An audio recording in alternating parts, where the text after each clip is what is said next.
Más a don Manuel Almenar. Yo creo que es una voz autorizada para hablar de estos temas. Él es magistrado, es vocal del Consejo General del Poder Judicial.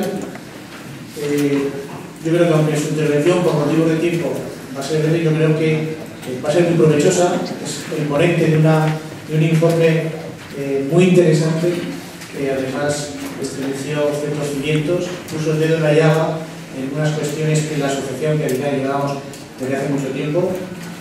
Un libro del 2002, decíamos el sobreendeudamiento de las familias, una propuesta normativa para el ordenamiento jurídico español. En 2002 nos decían, pero ¿cómo salís con esto? ¿Estamos en plena fiesta?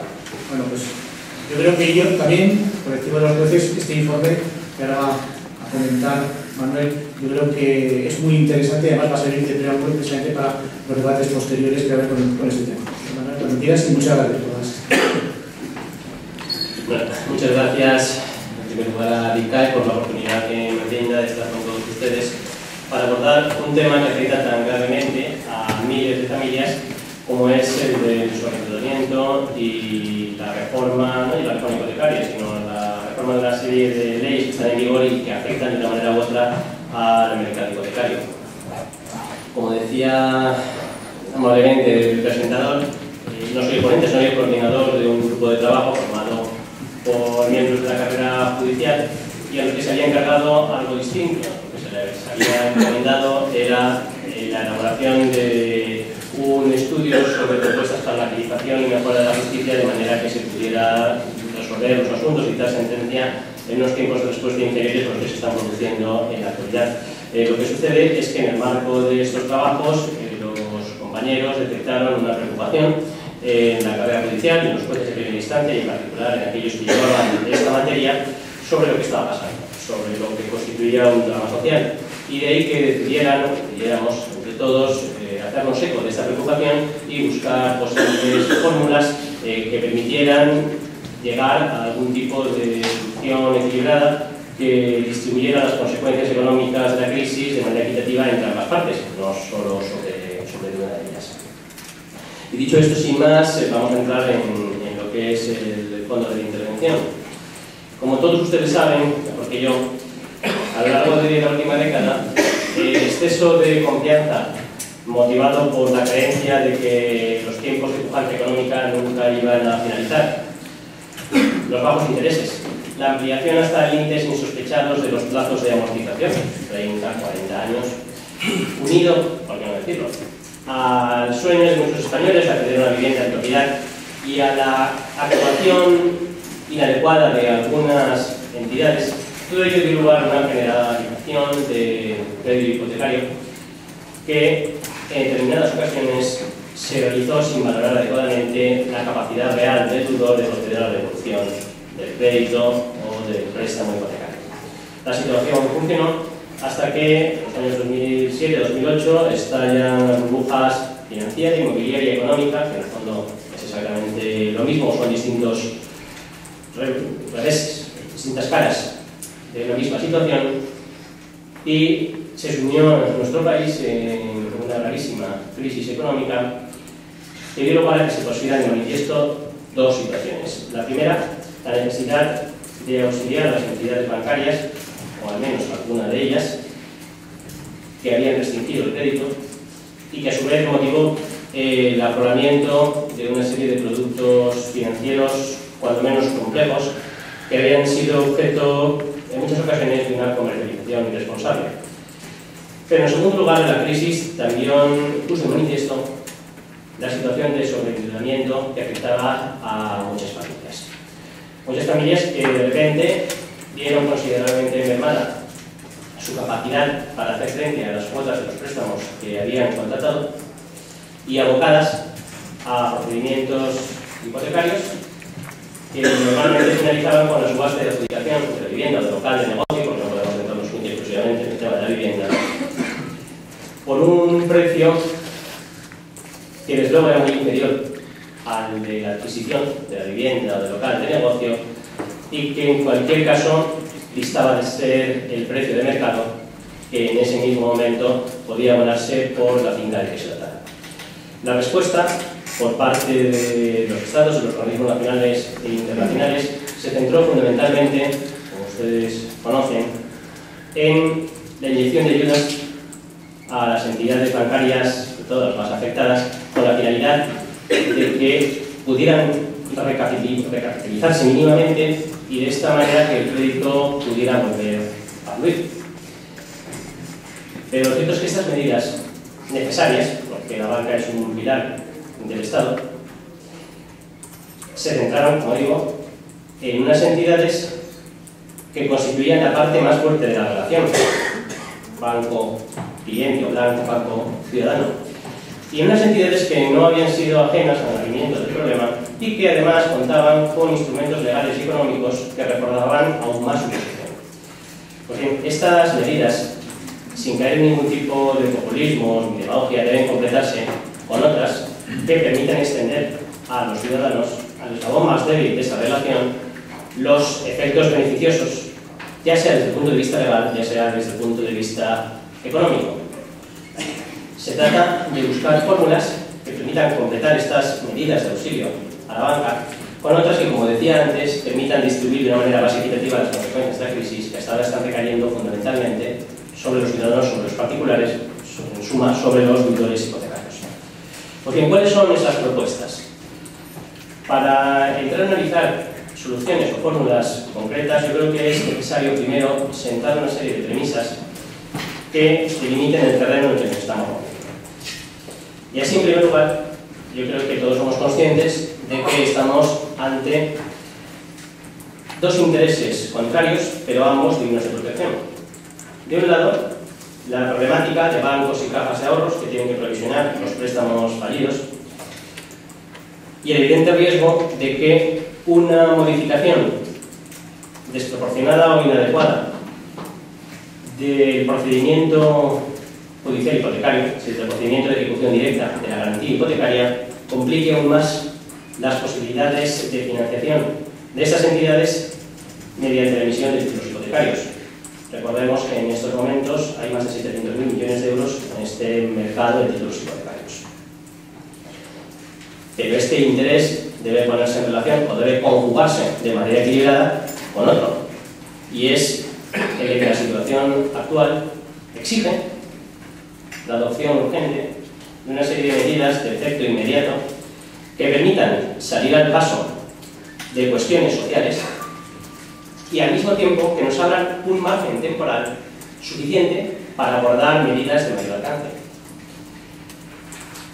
Partiendo de esta premisa, o de esta idea, vamos con la segunda, y es la necesidad de distinguir entre medidas a corto plazo, impuestas por la necesidad de dar solución, de dar respuesta a una realidad que no puede obviarse, y yo la verdad es que en algunas intervenciones de distinto tipo veo que se intenta, o interpreto que se intenta obviar la realidad que tenemos enfrente. Pues bien, esas medidas a corto plazo, por una serie de medidas a medio plazo, que son ineludibles, pero que comportan la adopción de modificaciones o reformas de leyes en vigor que afectan al mercado hipotecario, pero que es necesario realizar de una manera sosegada, ponderando las consecuencias directas e indirectas de todo tipo de esa modificación, y en particular aquellas que afectan o pueden afectar a la valoración de la solvencia de nuestro país en el exterior. En tercer lugar, en esta misma línea, como tercera premisa, es necesario distinguir lo que son problemas coyunturales que requieren una solución inmediata, de problemas estructurales que requieren una solución jurídica de fondo. En el primer ámbito estaríamos en cuestiones sociales, en el segundo en cuestiones jurídicas. Y al mismo tiempo es necesario diferenciar entre dos situaciones que están vinculadas entre sí en una relación de causa-efecto, pero que requieren una respuesta parcialmente distinta: el sobreendeudamiento y los lanzamientos o desahucios, como queramos denominarlos. Como cuarta premisa, la doctrina sentada por el Tribunal de Justicia de Luxemburgo en su sentencia de 14 de junio pasado en relación con el procedimiento monitorio español y las conclusiones de la abogada general Irene Cocot en la cuestión prejudicial planteada por el Juzgado Mercantil número 3 de Barcelona, nos obliga a dar solución a una problemática que ya está encima de la mesa, y es la de las cláusulas abusivas. Es necesario determinar los criterios con arreglo a los cuales vamos a valorar, analizar y en su caso concluir con la naturaleza abusiva o no de una cláusula. Pero al mismo tiempo es necesario establecer el procedimiento a través del cual se va a hacer, lo que supone determinar la legitimación de quién puede alegarla y quién debe resolverlo, el establecer el momento del trámite procesal en que se debe hacer y las consecuencias de esa declaración de que una cláusula es abusiva. Sobre todo las consecuencias en orden a un procedimiento judicial de abierto. Va a determinar el fin de la ejecución, la suspensión para que se depuren irregularidades. ¿Cuáles van a ser esas consecuencias? Eso tendremos que comprobar.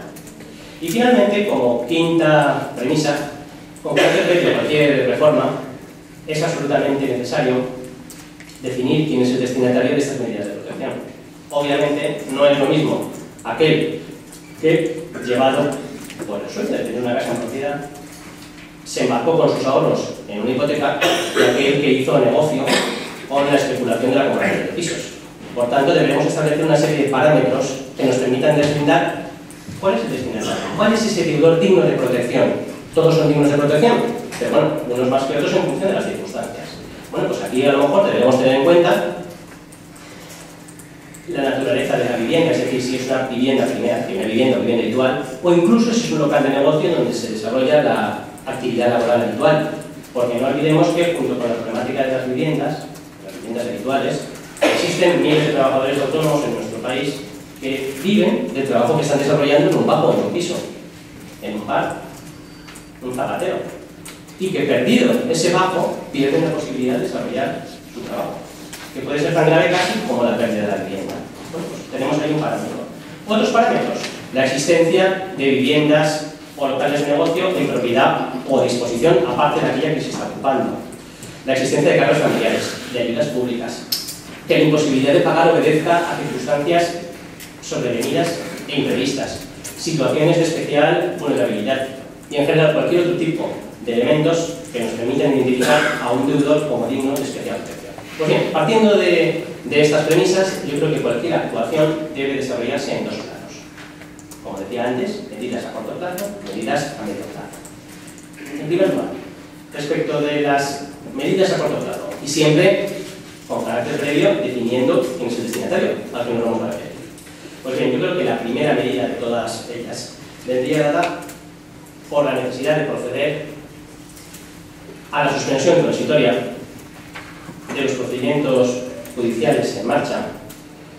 Y cuando hablo de transitoria, ya no me refiero a los 2 años que son objeto de moratoria en el Real Decreto Ley de 15 de noviembre pasado, sino una suspensión menor de 3, 4, 6 meses que nos permitiera, de un lado, resolver estas cuestiones sociales, estas cuestiones que implican verdaderos dramas, y de otro, disponer del tiempo suficiente para analizar con calma, tramitar y aprobar medidas que afectan al mercado hipotecario y que no se pueden aprobar sobre la marcha en una reunión mantenida 24 horas durante 3 días seguidos. Esto no es forma de llevar a cabo una legislación que se pretenda que resuelva problemas estructurales, no problemas coyunturales. Recordemos que el Código de la Construcción de la Vivienda francés, en el artículo 613, establece una moratoria para el desalojo entre el 1 de noviembre y el 15 de marzo de cada mes, y esto ocurre desde el año 1956 en que fue aprobado sin que haya tenido una repercusión evidente en el ordenamiento con el marco financiero francés.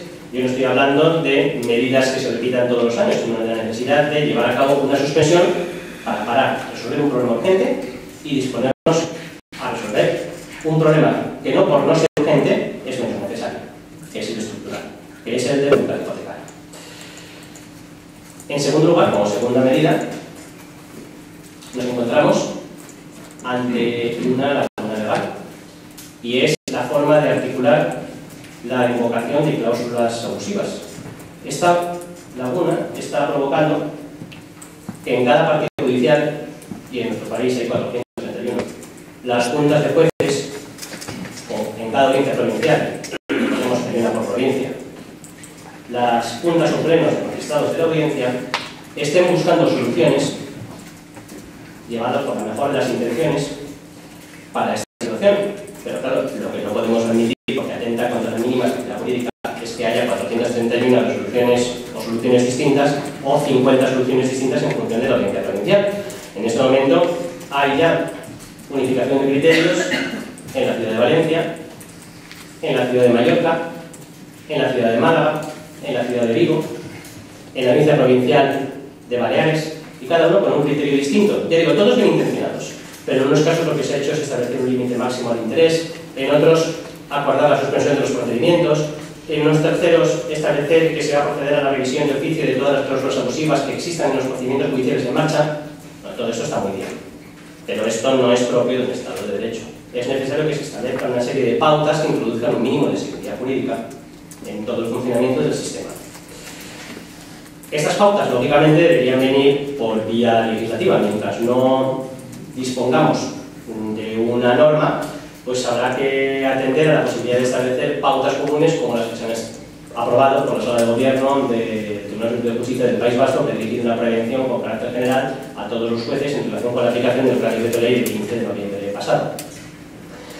Y esperar que en breve se pronuncie el Tribunal Supremo a través de alguna sentencia en el que se marquen los criterios o pautas que sean de aplicación por todos los jueces españoles. En este sentido, apuntar que para la semana que viene está prevista ya la liberación de 3 sentencias en las que se va a abordar los tantos casos sobre la interpretación de la cláusula rebus sic stantibus.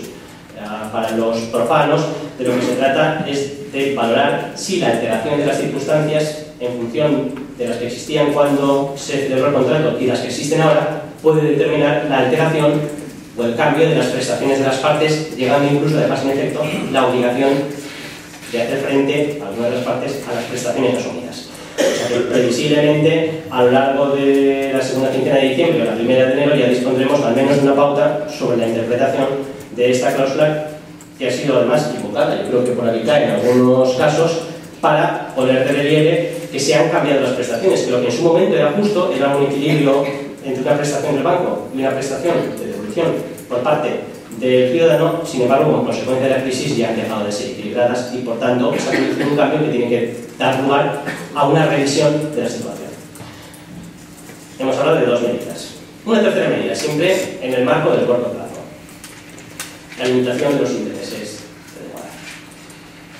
La limitación de los intereses de demora viene dada porque la actual situación, en el que el único límite viene dado por la ley de usura de 1908, ha quedado totalmente sobrepasada por la realidad actual.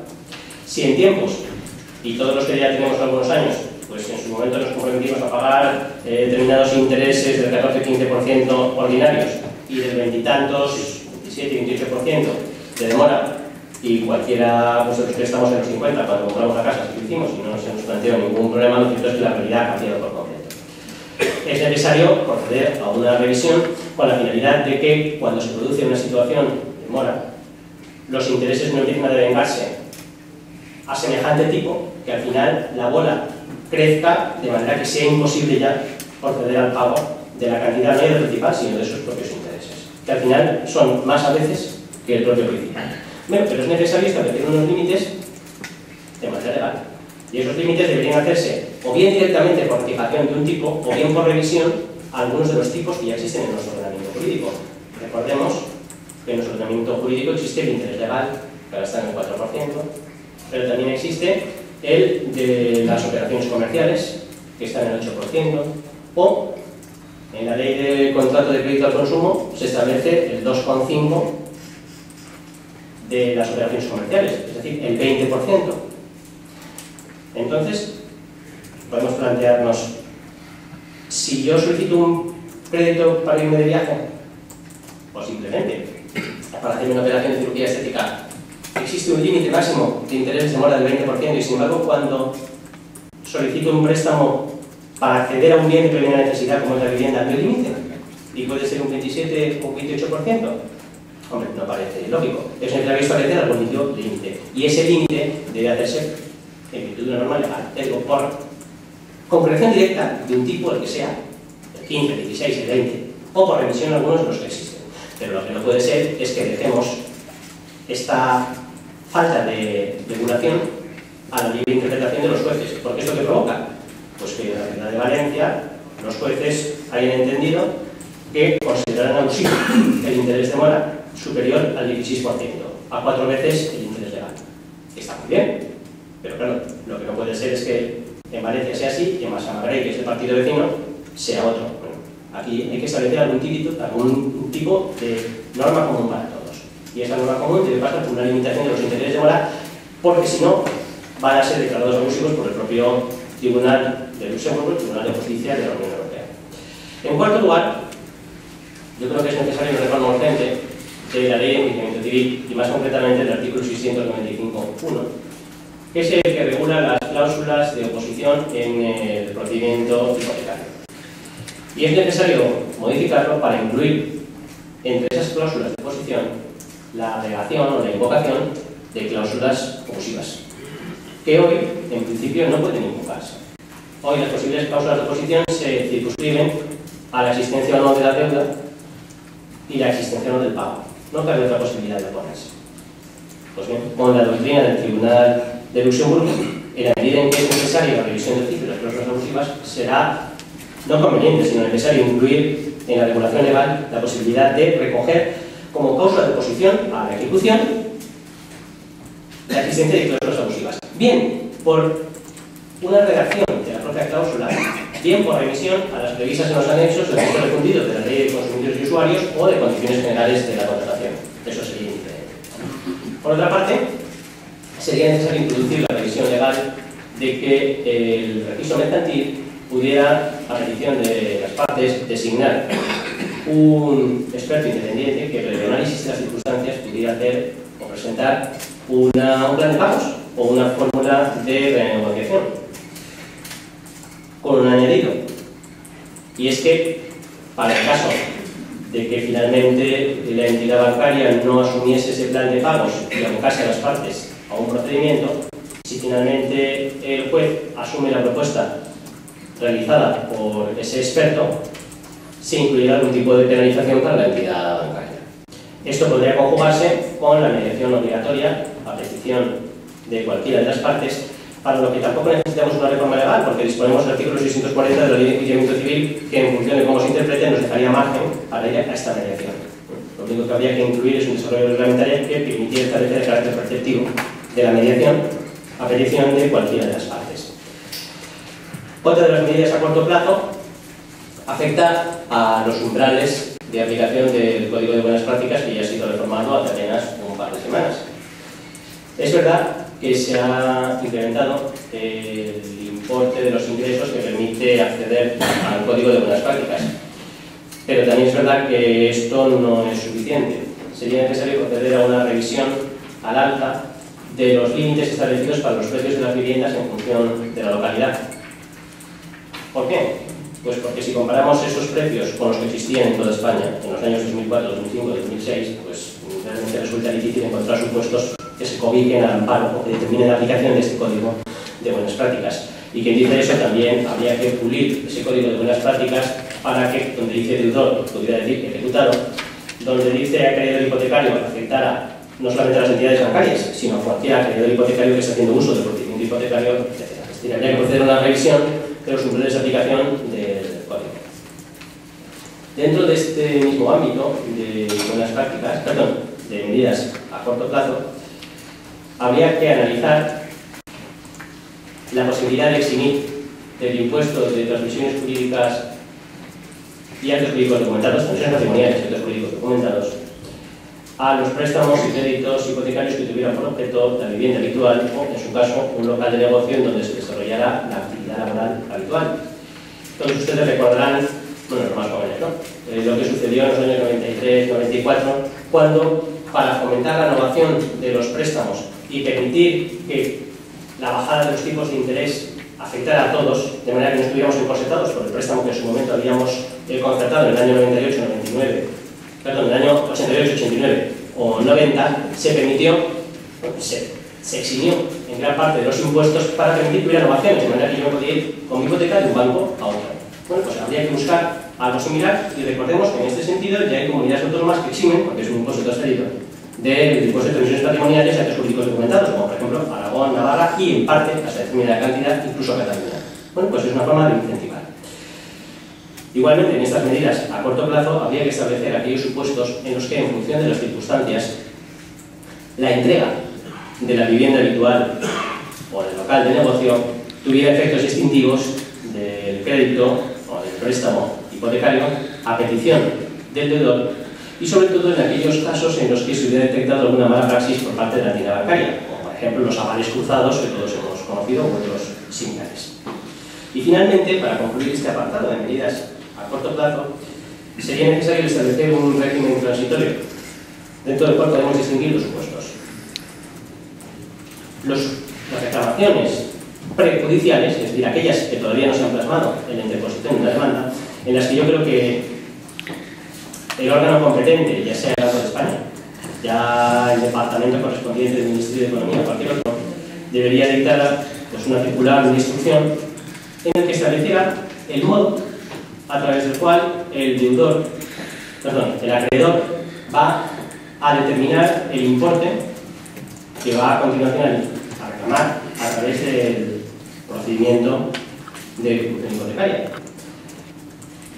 evitando así la posible aplicación de cláusulas agresivas, de cláusulas abusivas como las de vencimiento anticipado o las cláusulas suelo, para después dar traslado de esta nueva cuantificación al deudor para que pueda alegar lo que considere oportuno y de esta manera también evitar la acusación de determinación unilateral del precio reclamado al acreedor, que es uno de los temas también que está analizando la Juzgada General de Foucault, y finalmente con su resultado, evitando la aplicación de cláusulas de intereses abusivos, ya proceder a la presentación de la oportuna demanda de procedimiento judicial.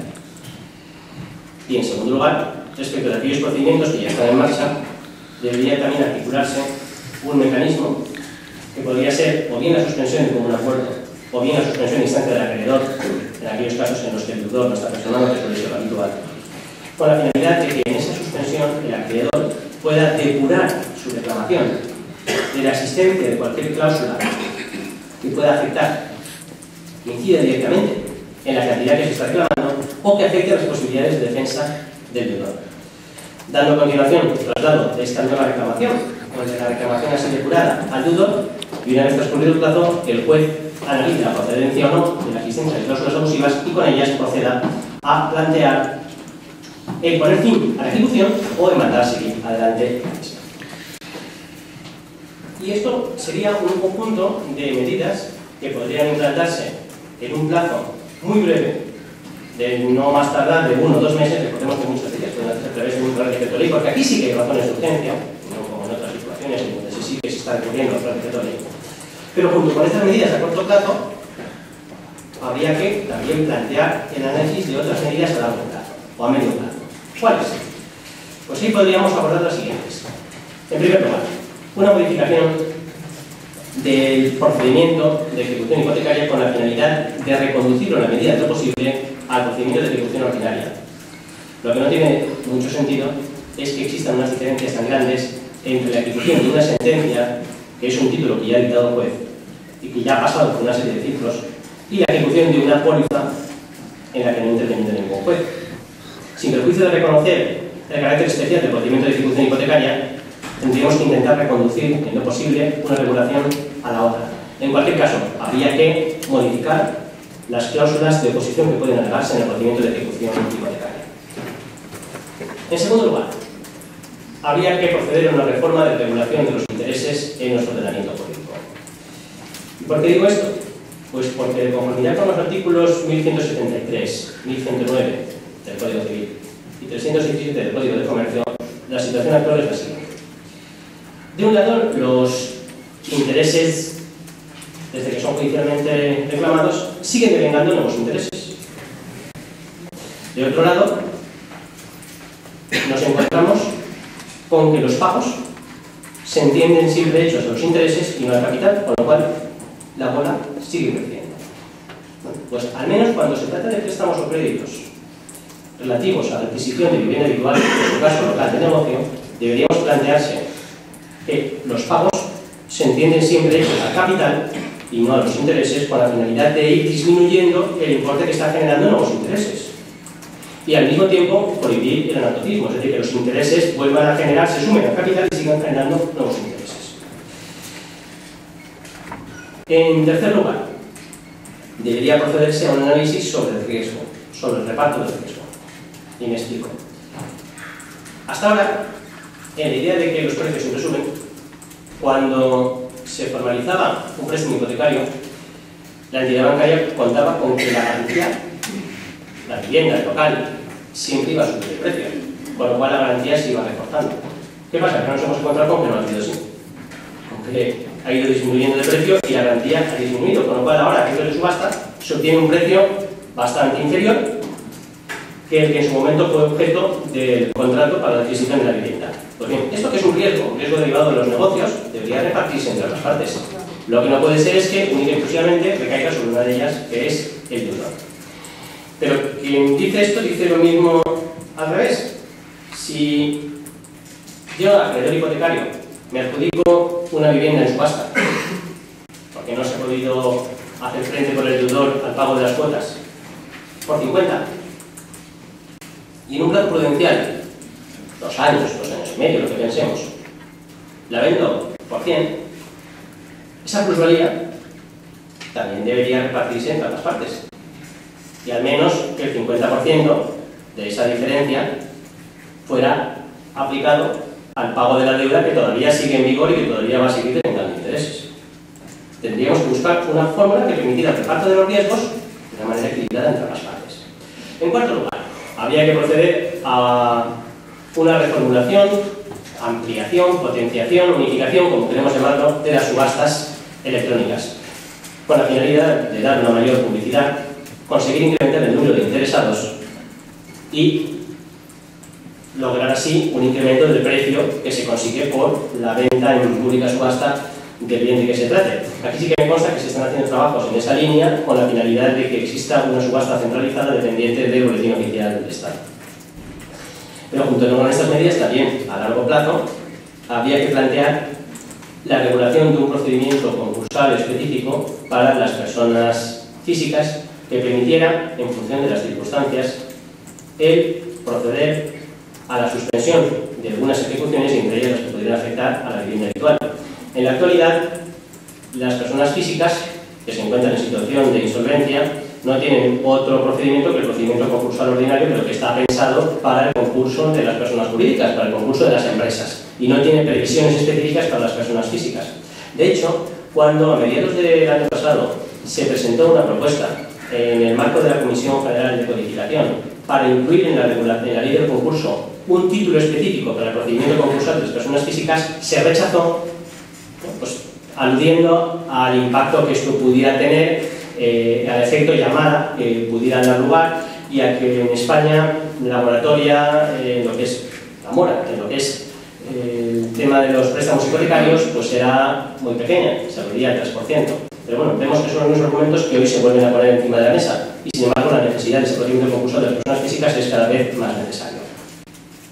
Habría que también, dentro de estas medidas a largo plazo, que analizar la reformulación de determinados pactos o figuras jurídicas que existen en nuestro ordenamiento jurídico, ya sea el pacto de regresis, ya sea el arrendamiento con opción de compra, ya el comodato, es decir, una serie de figuras que ya están en nuestro ordenamiento, pero que permitieran que el deudor continuara en el uso de la vivienda por el plazo que se fije, satisfaciendo un canon que sería aplicable o bien al pago de los intereses o bien al pago del capital de pagón de ella. Y en este sentido, también se podría valorar la posibilidad de incentivar al acreedor a permitir que el deudor continúe el uso de la vivienda o a convertir el derecho de propiedad en un derecho de arrendamiento desde el punto de vista fiscal. ¿Cómo? Pues eximiendo al acreedor del impuesto del IBI durante X años, o bien del impuesto de transmisiones patrimoniales y actos jurídicos documentados, o del impuesto de plusvalía. De lo que se trata es de jugar con los mecanismos que el ordenamiento jurídico ya pone a nuestro alcance.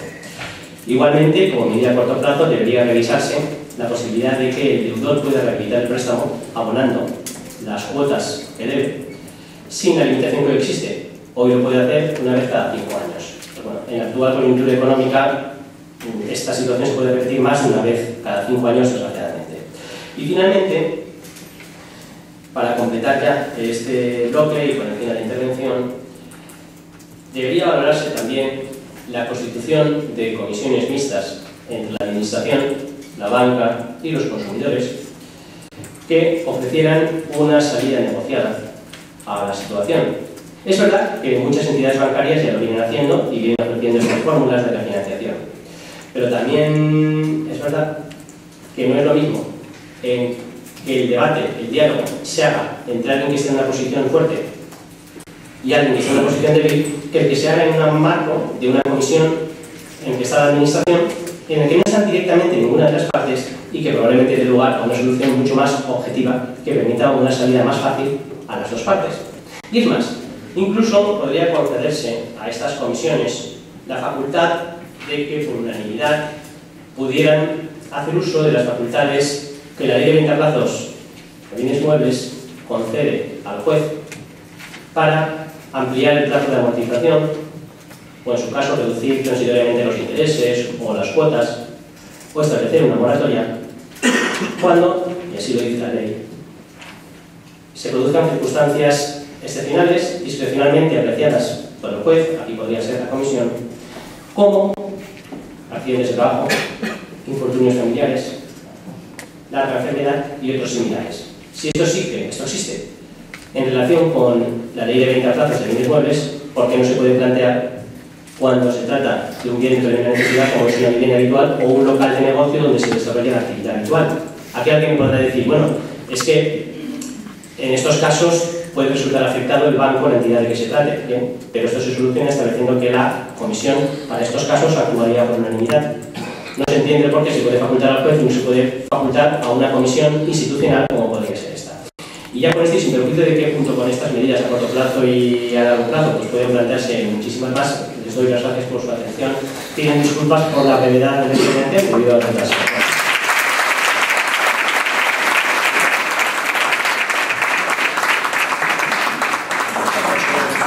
Muchas gracias, Manuel. Decir un poco la filosofía de este informe que habéis elaborado en el Consejo Nacional de Poder Judicial responde de alguna manera a la filosofía que hemos planteado de CAE con unas propuestas, incluso algunas propuestas concretas. Y sí que vamos a otorgar la posibilidad de hacer una pregunta muy breve, vamos a ver, Manuel tiene que marcharse. Tiene que hacer una cuestión muy rápida, en un tuit, si es posible. Muchas gracias por la ponencia. Conocía el informe, absolutamente sugerente. Yo quería, para no agotar el plazo, el tiempo que disponemos, formular una pregunta. El Tribunal de Justicia de la Unión Europea no es la primera vez que se pronuncia sobre el control de abusividad de cláusulas nulas en contratos con consumidores. Desde el año 2002, la jurisprudencia del Tribunal de Justicia de la Unión Europea es un informe en ese sentido y parece que la hemos descubierto ahora. De hecho, se ha planteado en España, con ocasión de un tema similar, que es la ejecución de laudos dictados por órganos no arbitrales de consumo y que afectaban a relaciones de consumo. Y algunas audiencias provinciales, cuando conocían de la ejecución de esos laudos dictados fuera del arbitraje de consumo, en virtud de cláusulas de sumisión a esos órganos arbitrales, que son nulas, de acuerdo con el texto refundido de la Ley de Consumidores y Usuarios, así lo apreciamos. ¿Por qué hemos descubierto esto ahora? Se lo digo, porque usted es magistrado y cuando se estaban conociendo de estos procedimientos y si efectivamente hay cláusulas nulas por ser abusivas, si alguien tenía la osadía de plantear esos procedimientos de ejecución, me temo que habría la respuesta. Hemos descubierto ahora, a propósito de unas conclusiones de la abogada general del Tribunal de Justicia de la Unión Europea, algo que llevaba 10 años. Y dos. La verdad es que todas y cada una de las medidas que ustedes proponen en mi informe merecerían alguna reflexión, ¿verdad? Hay una que no sé si se podría articular, y es, usted propone que haya una limitación de los intereses moratorios. Bueno, la idea me parece bien, además yo la he defendido, que se aplicase con carácter general ese límite de 2,5 veces el interés legal del dinero, que usa la ley de crédito consumo y que algunos órganos jurisdiccionales también han aplicado. No todos, no de manera uniforme. Pero ¿usted considera que una medida legislativa que impusiese ese límite o cualquier otro a intereses moratorios a contratos pactados con anterioridad podría tener ese efecto retroactivo? Bueno, respondiendo a las dos cuestiones. En cuanto a la primera, sí que es verdad que parece que hemos nacido hoy y así. Pero también desde hace tiempo ya se viene, tanto los juzgados como las audiencias, como el Tribunal Supremo, apreciando diversas cláusulas abusivas, como por ejemplo las cláusulas de sumisión a las que se ha referido, y últimamente, pues desde el año 2009 hasta ahora, a todas las relativas al vencimiento anticipado por causas que no sean el impago de cuotas, sino que favorezcan a cosas que no tienen nada que ver, las cláusulas suelo. ¿Qué sucede? Que esto es un proceso, y es un proceso en el que las normas van siendo aplicadas también en función de la realidad del tiempo en el que se invocan y tienen que, en su caso, valorarse para la resolución de un conflicto. Y lo cierto es que el simple interés de mora, que en el año 88-89 se consideraba normal, hoy aparece como una relación. ¿Qué es lo que ha supuesto la jurisprudencia qué es lo que introduce la jurisprudencia del Tribunal de Luxemburgo? Pues dos factores. El primero, además los dos factores van en relación con, yo no diría miedo, pero sí el recelo de los jueces a ir más allá de las líneas fijadas por el marco legal. Porque aquí cuando estamos planteando ideas imaginativas a veces a todos, aquí podemos discutirlas, pero cuando tenemos que resolver un conflicto a todos nos da un poco de temor. Pero el Tribunal de Justicia de Luxemburgo, al declarar, insistir en que las cláusulas abusivas o la naturaleza abusiva de la cláusula es apreciable de oficio, ha quitado no una venda, pero sí resquemor a muchos jueces, a los jueces del orden civil, que están habituados siempre a actuar a instancia de parte, porque alguien alega. Y si nadie alega, no se actúa. Eso es el principio de dispositivo propio del proceso civil. ¿Qué sucede? Que apreciar de oficio una cláusula abusiva, pues en nuestro ordenamiento no es una cuestión pacífica en general hasta hace muy poco tiempo. Y a pesar de que estaba en las normas, la gente es muy reacia a apreciarlas. Cuando ya un tribunal, bien sea el Tribunal Supremo, bien ya el Tribunal de Justicia de Luxemburgo, lo dice expresamente, pues es como si al juez le hubieran desatado las manos que tenía atadas o que creía que tenía atadas. Cualquiera de las dos interpretaciones vale. Eso respecto de la actuación de oficio por parte de los jueces. Y en segundo lugar, es que la propia evolución de las circunstancias, la propia concienciación de los derechos de la ciudadanía y también la interpretación de esos derechos por parte de los jueces está llevando a ir colocando el listón de equilibrio cada vez más alto. Y conflictos que en otros momentos no se hubieran vivido como tales, obviamente se hubiera considerado que el pacta sunt servanda, es decir, los pactos están para cumplirlos, hoy ya no se analizan desde esa perspectiva, sino desde la perspectiva de que existe un desequilibrio. Es decir, es la paulatina interiorización por parte de los jueces de que aquí hay una situación de desequilibrio y que el papel del juez no se debe limitar a resolver el conflicto formal, sino a resolver el conflicto de fondo, dentro del marco legal, pero apurando y llegando hasta el final en la última interpretación que esté dentro de ese marco legal. Es, te digo, lo que nos está habilitando sobre todo el Tribunal de Justicia. No han sido tanto las conclusiones, porque bueno, el informe fue elaborado mucho antes de las conclusiones de la abogada. De hecho, el informe fue anterior incluso a la sentencia dictada en el procedimiento monitorio. Pero ya haciéndose eco de esta situación. De todas formas, yo estoy convencido de que este informe, si no llega a ser por un cúmulo de circunstancias, pues hubiera acabado en el cajón como pasa miles de veces. Y aquí lo que pasa es que coincidió temporalmente con la exposición por parte de la abogada general, Julián Cocot, de sus conclusiones y por una serie de desgracias que fueron lo que yo creo que colmó la gota que colmó el vaso y fue el revulsivo para una sociedad que hasta ahora miraba el problema como si no fuera con ella, que es una cuestión que también nos afecta a todos, mientras que a uno no le llega. Esto es como la poesía de Martín Mayer, pues primero fue una por los gitanos y yo no protesté porque eran gitanos. Pues aquí ha pasado algo parecido hasta que la situación ha sido tan dramática que se ha puesto encima de la mesa y ya no ha habido forma de mirar a otra parte, y eso ha afectado también a... Y en cuanto a la segunda cuestión, efectivamente aquí hay una serie de contratos que ya están firmados y en los que se pactaron una serie de circunstancias. Pero el hecho de que exista una norma que establezca unos límites, yo creo que nos da seguridad jurídica a todos. Y en cualquier caso, si hoy el Parlamento considera que un interés determinado hoy es abusivo, esa norma puede ser de aplicación de hoy para hoy. Que alguien pueda probar que en determinadas circunstancias, tal y como se pactó o en función de las relaciones entre ambas partes, bueno, pensemos por ejemplo, sin poner nombres, pero el asunto de Martín Fadesa, bueno, pues aquí yo no creo ni que Manuel Joven ni que Fernando Martín pues fueran unos angelitos en el sentido de que no tenían ningún conocimiento de lo que pasaba. Bueno, pues a lo mejor lo que sí que se puede hacer con una norma que limite el tipo de interés es establecer una presunción. Se entenderá o se presumirá que a partir de un interés del 16% existe un carácter abusivo, salvo que se pruebe lo contrario. Con lo cual ya incumbe a aquel que quiere probar lo contrario el acreditar mediante las pruebas que considere que en estas circunstancias concretas, en esa relación, no hay un eslabón más débil y un eslabón más fuerte, sino que estamos al mismo nivel y por tanto lo que pactaron debe cumplirlo. Es decir, hay fórmulas, no digo para ir a un estado de ley, sino para buscar soluciones al problema que efectivamente es que es plantear.